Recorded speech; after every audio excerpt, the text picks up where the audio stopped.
This is Lilith, and today I'm going to bring you a comprehensive video about the philosophy behind these stages that I've been making for Sunshine 2001. Now, what exactly is this video? Well, it's something that a couple of my friends said that they'd be interested in personally after having played the private demo.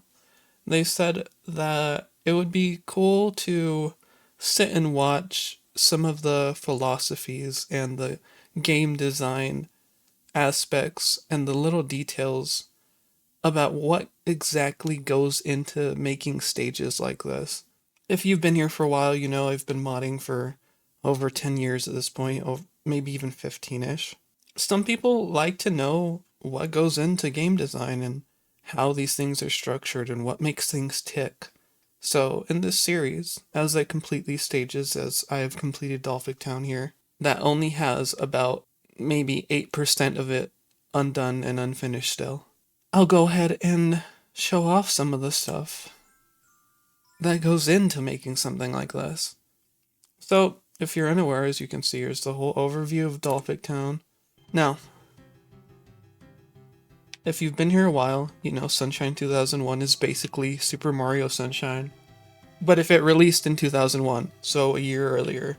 So the space world aesthetic is the goal here. We want to keep it grounded. We want to make it look unfinished. We want to keep something about it that looks ever so uncanny in a way, but it doesn't ever stray far from what Super Mario Sunshine is. So what do I mean? So what I mean is things like this. As you can see, we have Mario here. He looks completely different, right? It has to do with his shading, his materials, his colors, everything. The whole setup itself is made so that it was like you're back in Space World 2001, sitting there, watching those little private demos.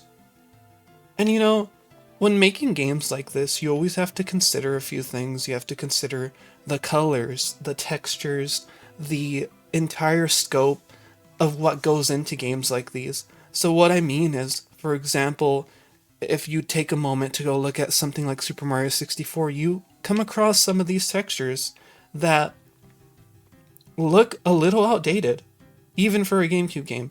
That's the charm that I wanted to put into 2001. So what I mean is, for example, here in Dolphic Town, not exclusive to Dolphic Town, but you can look around, you get like little mistakes. There's little mistakes and little edges and little things that make this game look the way it does. It's the driving force of the game itself.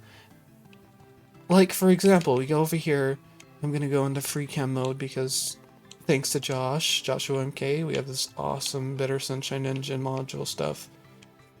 So, I go into free cam mode. You go over here, you look behind this, you look all around. These little backgrounds, these little textures, they're completely ruined. They've been completely tattered. They look like they're pulled straight from the Nintendo 64. Okay, that's the fun of this. You want to keep a game like this grounded in that old school philosophy. You don't want to ever stray too far. And now a lot of developers, they love doing assets that have big shiny things. They like having these 4K textures. They like doing all this. But no. We keep that stuff grounded. Now, carrying on, let's go over the stage itself. So as we can see here, not only is the stage tattered, but it has like very specific details to it. Now, without moving too far into the stage itself, we'll go back into that mode again. If we go over here, for example, you look at something like this, right? Look at these buildings. These buildings themselves are worn. They have been through the ringer. They have moss, they have gravel, they have these dents in them, these showings of wood, if you will. The wood is exposed. And the reason behind that is because Dolphic Town itself, as we hover above here, is completely surrounded by water. The whole thing's surrounded by water. So I wanted to make this aesthetic have this very cheerful and happy mood, but I also wanted to mix in this very worn and torn city that has basically been here for a very long time, and so things have started to wear down. I wanted to give that sense of a dirty town that's been around for a long time.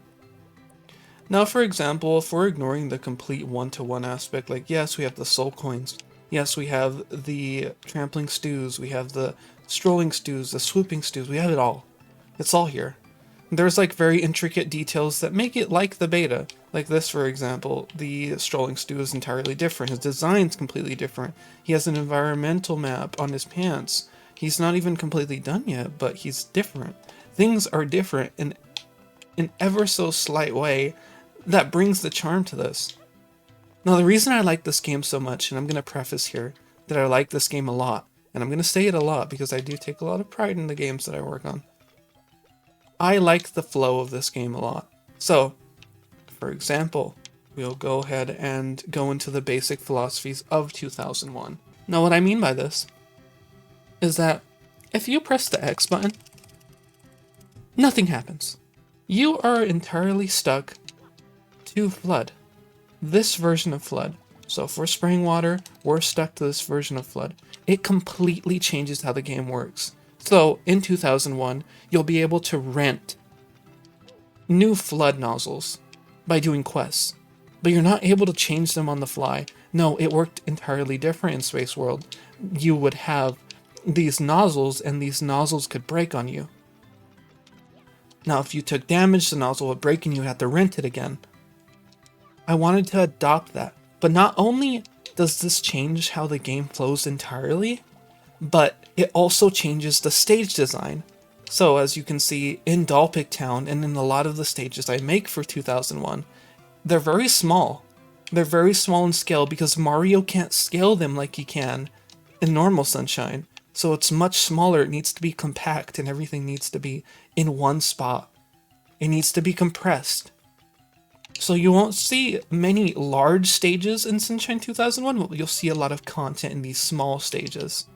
And Dalpic Town and Bianco Hills, by comparison, adopt this philosophy. And this allows me to make more boots on the ground gameplay. So for example, since Mario's stuck to the ground, he has boots on the ground gameplay. I don't need to worry about hovering. I don't need to worry about inaccessible areas. And you'll see some cuts in the video because I'm not very good at spitballing. I want to move on to some of the character designs. And so as we see here, yes, we do have Mario. Mario is completely different. He's shaded completely different. His colors are completely different. His design's different. We have Flood. His design is completely different too. And if you've been here for a while, you'll know that Flood is actually not a sentient being in this. He's actually a toy. So, as we go on, we have things like this. The swooping stew, as you can see, has been completely changed. The strolling stew, as there they are, have been completely changed. They no longer look like their former selves, but they're still functionally very identical. The sounds have been changed. The whole aesthetic has been changed. So much work has gone into something like this, and the little details and the intricate details that make the experience.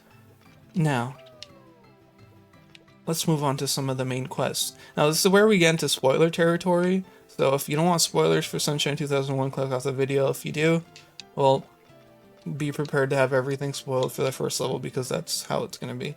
So, as we can see, and if you're new here, in Sunshine 2001, you collect coins. You collect coins and you clean up goop. That's your main way of clearing the stage. Now, the reason I did this is because in Space World and in some of the documentation, there are basically interviews saying that the game was a clean and rescue type of game. So you're rescuing these little towns from this goop that's mysteriously showed up out of nowhere, and you have to find the source. And the mayor has hired you to come clean up the town for him in order to clean up and get his ratings back. So in this game, you're basically just cleaning it up, and the game functions as normal. There are some little mechanic changes to physics and stuff. There are these little changes, like being able to hold Z and aim upwards. All this stuff accumulates, and it makes this sort of basic workflow, if you will. So every single stage hosts that design philosophy. Clean up coop, collect coins to pay for your tickets. It is that simple. And as you do that, you'll start to discover different things in the map, and you'll become more familiar with the map, if you will. As you can see, this time we opened up both of the areas. So you'll get the ticket box and you'll get the portal, and that'll teleport you to a boss fight. Now there is a boss fight at every stage. There is going to be a boss fight for every stage at the very end of the stage. That much is confirmed. And so, as we move across this, we start to see some of the philosophies come into play too. The whole aesthetic itself is based upon that early concept of Super Mario Sunshine. Now if we walk around, we'll start finding more intricate details about the stage. Now, the first example I'll show you, a simple example, is the soccer ball. Now, yes, we're in spoiler territory. You don't want spoilers, you might want to leave now. Now, a simple example is the soccer ball. Now, what's different about it? You know what? What defines the soccer ball? What is it for? Why is there a soccer ball here? Well, simple game design philosophy. Get a shine. Now the soccer ball is gold. That's one thing I noticed about the old footage. The soccer balls are gold. But why are they gold? Well, usually things in Super Mario Sunshine that are gold are associated with shines. And so I adopted the same philosophy here. Now if we come over here, we can see there's a soccer goal. Now the soccer goal is what we're aiming for. It's a simple goal, but it's all in gold. The whole thing's in gold. Now the reason the whole thing's in gold is because it implies a shine. Now things that are gold usually imply a shine in Super Mario Sunshine. You see this a lot in the final game. So, if we go ahead and we knock this soccer ball over there, we knock the soccer ball in here, we'll see that it spawns a shine. Now like I said, these small missions are what make the world. It's world building. And so, as we go about grabbing that shine, you can see the shine is different. Now there are story implications as to why the shines look this way. Now, regarding those simple shines that you can collect, yes, there are simple shines like that. Shines which you have to put a little bit of thought into, but in game design it's very important for you to hint at stuff like this. So the soccer ball is easy enough. It's an easy enough implication, if you will. Usually across game design, you need to clarify. Without clarification, people get confused, especially new players, so you have to account for new players too. But for this instance, the soccer ball, for example, it's simple. It's simple because it can be. Because soccer, it's global. Soccer is a known sport. It's known around the world. It's something that people have everywhere. And so the implications here are simple. You don't always need to clarify how you do shines when the people can put one and one together. But when it gets complex, when your missions start to get complex, you need to start clarifying. You need to start giving people hints. And so we enter the next point in Sunshine 2001's philosophy, and that is quest-driven narrative. So what do I mean by that? So in early adaptations of Super Mario Sunshine, there were quest-driven narratives. Now what do I mean? I mean you need to talk to NPCs. NPCs have an explicit and very undermined use in Super Mario Sunshine. However, in the early builds of Super Mario Sunshine, in an interview, they had clarified that they wanted to have the NPCs be a main point of the story. and of doing missions in general. So for example, if we go over here to this little girl named Nico, we talk to her, and as we can see, I'll read it out to you. Oh, it's still light outside. I was eating my ice cream when suddenly everything went dark. Who are you anyhow? Oh, that hat. You must be from the hotel. So we've already implied that there is a hotel here. This is unused text, right? But we've highlighted the text so that we know that the hotel is an upcoming area. We highlighted it in red. We need to be consistent with the red. You're what's called a bellboy, no? Anyway, this place is super dirty and really needs a cleanup. So here we go. Our first implication to new players. What new players are going to do is they're going to start cleaning up, they're going to start collecting coins, but they're going to stop in the midst of it, and they're going to go check out the NPCs, and coming to this NPC is going to tell them what to do in the game. So, as you see, she says you need to clean up, so players are going to want to clean up. And now, second point, I wish I could collect enough soul coins, highlighted, to buy a ticket to some place a bit breezier. It's just so hot here. So now, this NPC right here has established a connection between the player and the goal. So what it does is the implications of that tell the player they need to collect coins, they need to clean up the town. And so, let's say a player doesn't do that. We'll say a player is collecting coins, he's having fun, he's going around, he's watering enemies, he's collecting a lot of stuff. Collects coins, right? He collects enough coins, but he didn't quite clean up the entire place. He's still working on cleaning up the place. And he collects 5 coins, for example, because that's the goal set here in this stage. So as we can see,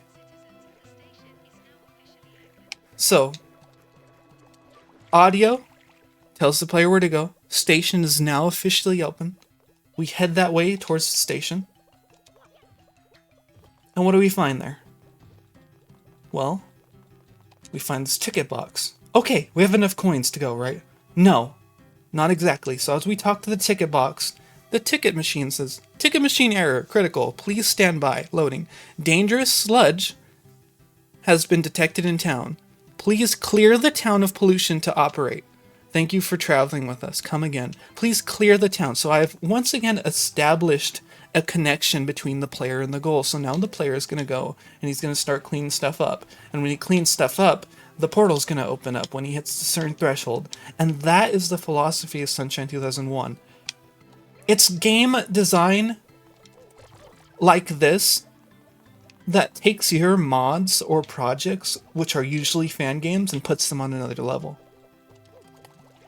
If you take the time to put detail into your game like this, guide a new player, attend to a player that has never played Super Mario Sunshine before, or the game in general, and stop thinking in a narrow-minded aspect of being a modder or knowing all about the game, that there is when you'll reach that pinnacle and be able to make an entirely new game out of an existing game.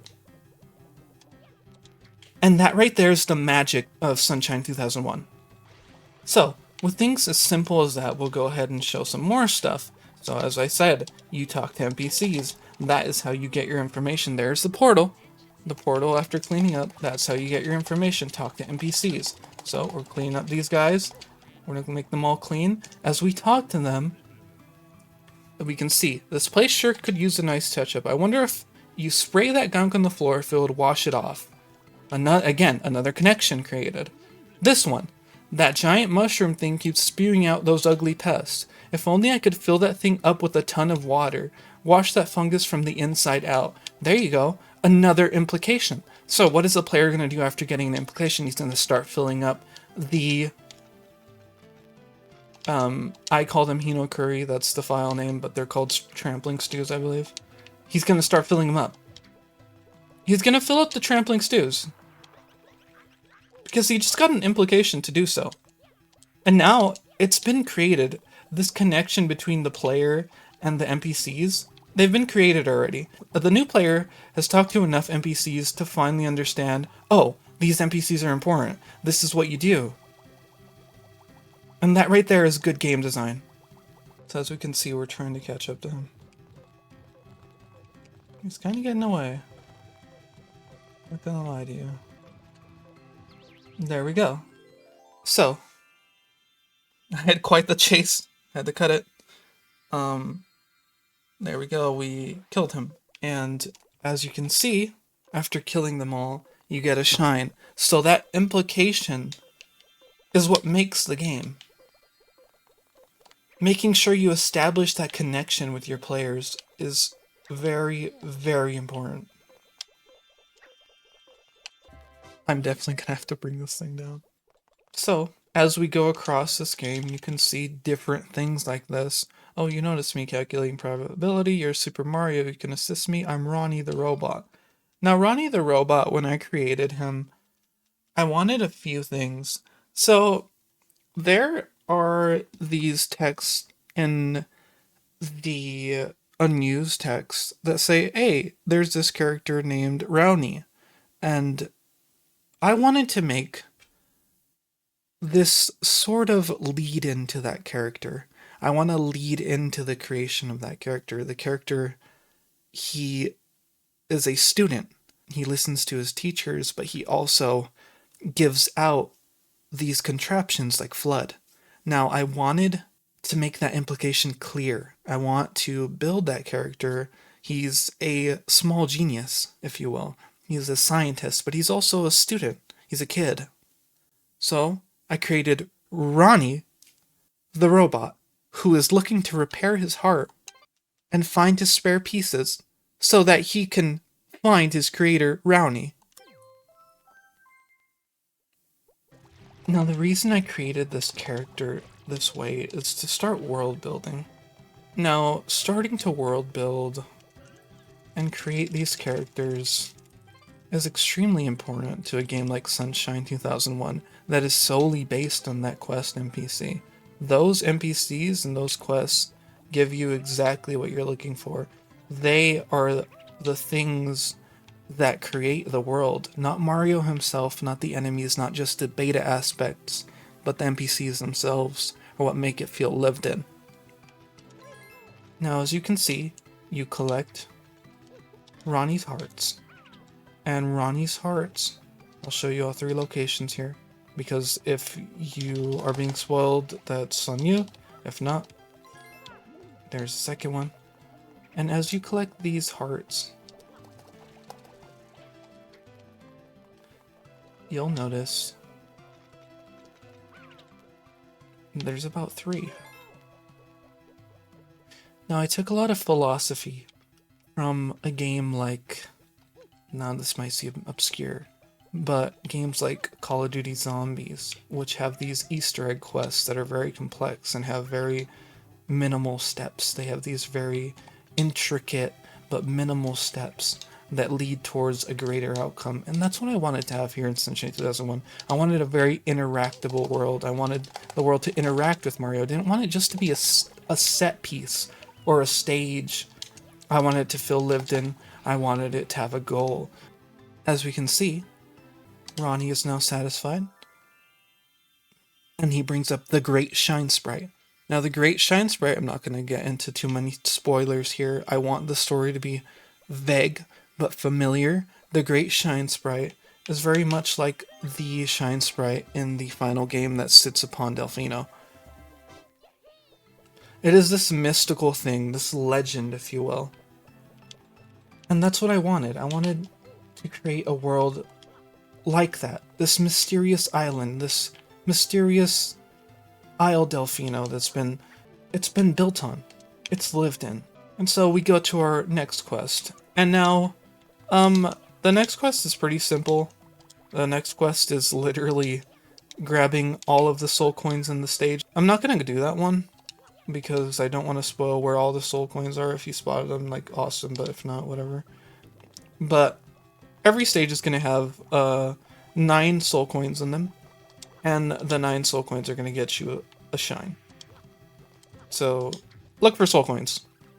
Next one that we're going to do is we're going to do the gate. So, as we can see, we accidentally did one of them here. They're big green buttons. Let's be honest.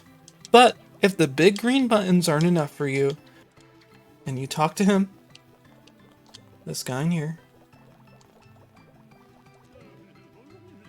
you'll see that he said he's not nodding off. He was inspecting the floodgate. The gate's no good anymore. If only I had something slippery and slimy and rumbly, then I could get it to work again, I bet. Now, I haven't changed the text for that yet, but it's supposed to implicate flood. It is supposed to reflect upon flood, and so you come over here and you see these green buttons that are lit up, and you want to hit them. And as you hit them, you'll start to notice they make a sound. Now, audio cues are very important to game design too. You need to make sure you have audio cues like that. And so now we see we hit them all, the gate's coming up, and the water starts to flow in, and now the floodgate is fixed. So not only is the floodgate fixed, but this is pretty cool right here, I've made it so that the water's dynamic. You can now go in here, you can swim, you can collect your soul coins, you can come up, you can play around in here. The gate's up. Leaking a little bit, but it's up, but it's working. There it is. It's leaking down right into the water where it should be, right where the drain is. So now you come to this guy and you talk to him and he says it's perfect and you helped him out. And there's your next shine. Now, like I've said, making these games, it's very important to go ahead and establish these quests because that's what makes the game what it is. It makes it feel like a game. Now, there are a lot of NPCs in this game you can talk to. There's a lot of things you can do. There are tons of shines, 7 per level if you include the night stage and the boss fight, which we'll now get to.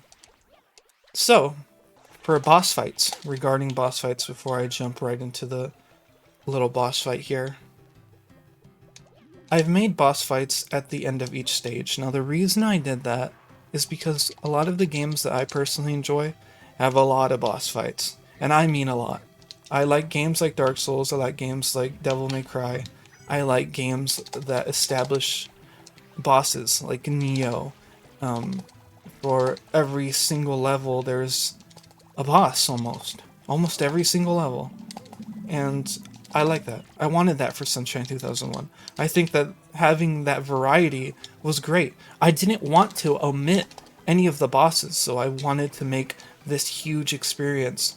And so we'll get back to that in a minute. As you can see, even Dalpik Town in itself, it's missing concepts, right? We haven't had the escort missions. We haven't had the talk with Rowney and getting the rentable flood nozzle. No. I wanted to split that up.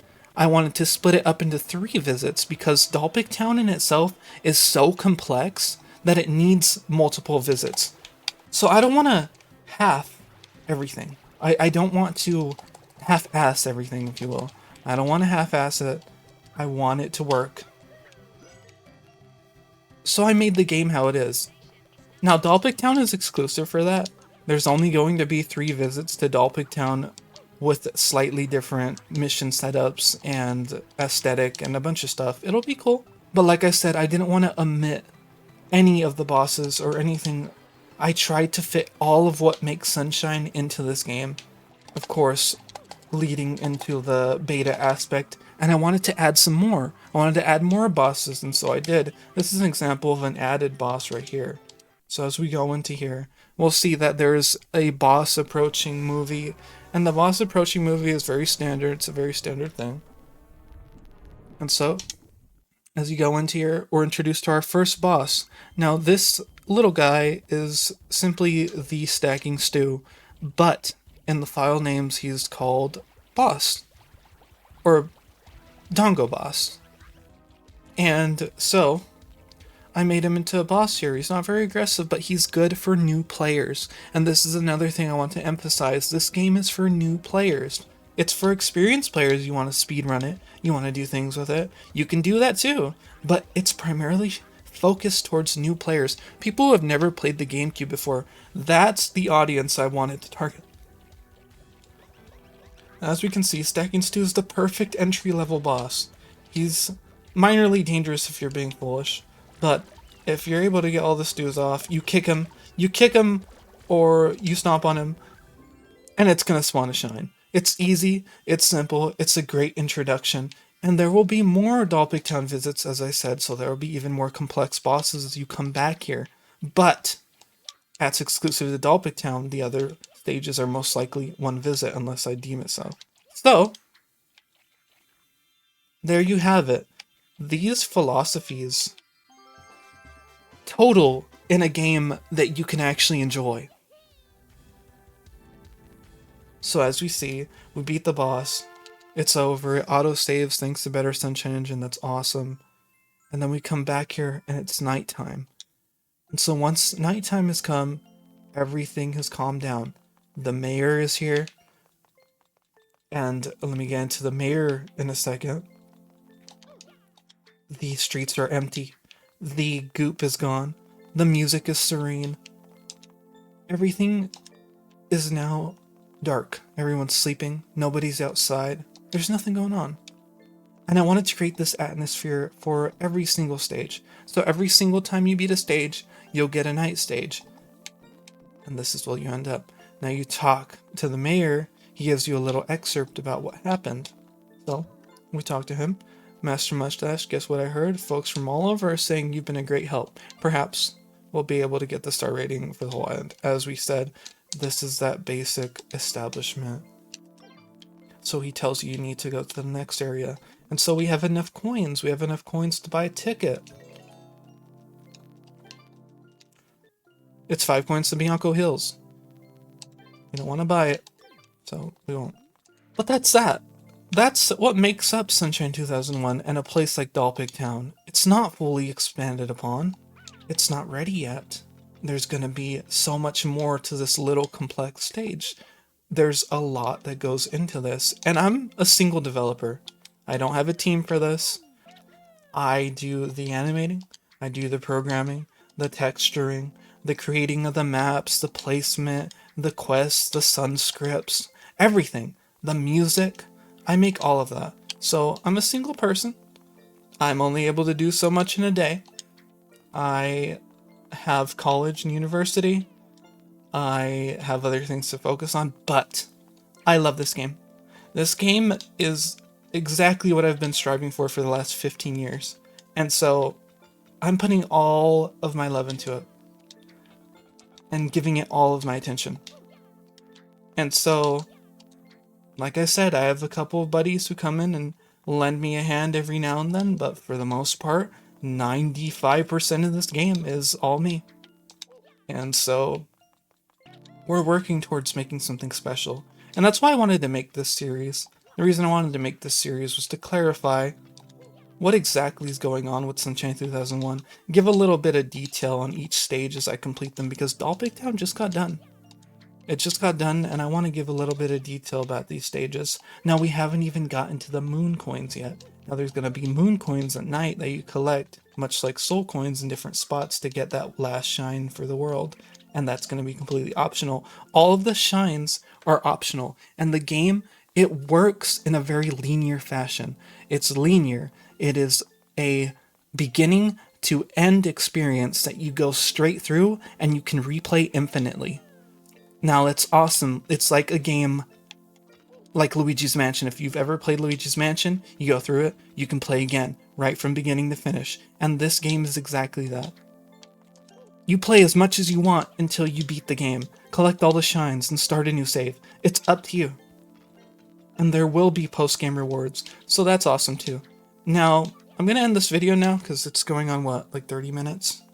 I'm going to do a couple of cuts and edits here, but I just wanted to give this background about Dalpig 2001 and Sunshine 2001, and give this whole overview for every stage that I do. Now, if you have questions, I'm doing a Q&A eventually. I don't know when. I said I would do it earlier. I didn't get around to it. But if you have questions, hopefully this either answered some, or, I mean, you can ask them again if you want. So, see me on Discord. That's where I talk.